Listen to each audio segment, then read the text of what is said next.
നമ്മൾ ഒരുപാട് അത്ഭുതങ്ങൾ കണ്ടിട്ടുണ്ട്. ഒരു ദൈവത്തിനെ പോലും നിൽക്കാൻ സമ്മതിക്കാതെ കിടത്തുന്ന ആൾക്കാരാണ് നമ്മൾ. പക്ഷേ നമ്മളെ കിടത്തിയ സാഷ്ടാംഗം കിടത്തിയ ഒരു വൈകുന്നേരമാണ് നമ്മൾ നിൽക്കുന്നത്. ഒരു കാലത്ത് ഒരുപാട് പ്രിയപ്പെട്ടതായിരുന്ന ഒരു ഓർമ്മ.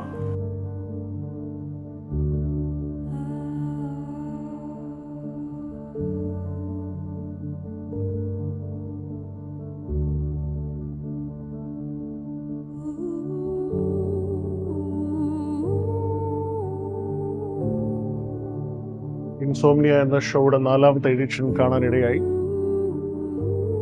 ഇതിനു മുമ്പ് നടന്ന ഷോസിനെ കുറിച്ചൊരു നല്ല ഫീഡ്ബാക്ക് സോഷ്യൽ മീഡിയയിലും എല്ലായിടത്തുമുണ്ട്. കണ്ട സുഹൃത്തുക്കൾ തന്നെ പറഞ്ഞിരുന്നു, കാഞ്ഞങ്ങാട് വന്നിട്ടാണ് എൻ്റെ അടുത്ത് ഇങ്ങനെ.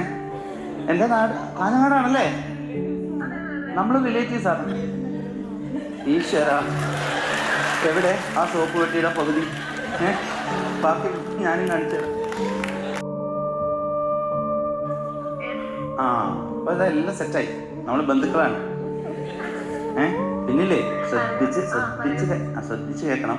ഒരു ഷോയെ നമ്മൾ സമീപിക്കുന്നത് ഒരു മുൻധാരണയോട് കൂടിയാണെങ്കിൽ നമ്മളൊരു പ്രിമോണിഷന് കൂടിയാണ് ചിലപ്പോൾ ഒരു ഷോയ്ക്ക് വരുന്നത്. പക്ഷേ the way it was scripted, the way it was done, അതിൻ്റെ ഒരു എസ്തെറ്റിക്സും അത് ഒരു ഓഡിയനെ മെസ്മറൈസ് ചെയ്യുന്നതും എങ്ങനെയാണ് എന്നുള്ളതിൻ്റെ ഒരു ബെഞ്ച് മാർക്കാണ്.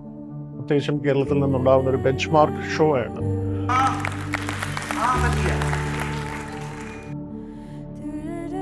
One, two, three, go.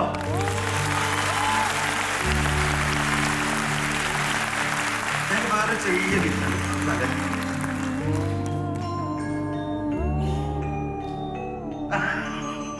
അടിച്ചു വെച്ചോ. Sorry.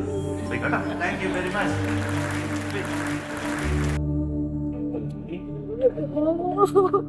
He's India's best mentalist artist എന്നുള്ളതിൻ്റെ ഏറ്റവും വലിയ ഉദാഹരണമാണ് തിരുവനന്തപുരത്ത് നടന്ന ഈ show. It was A fantastic evening, it was A fantastic ഓഡിയൻ, and with each episode he crafted something between the dream and reality, and the impact is mesmerizing. He made the participants bow before an audience, so it's a great show beyond the show. It was not a show, this is reality.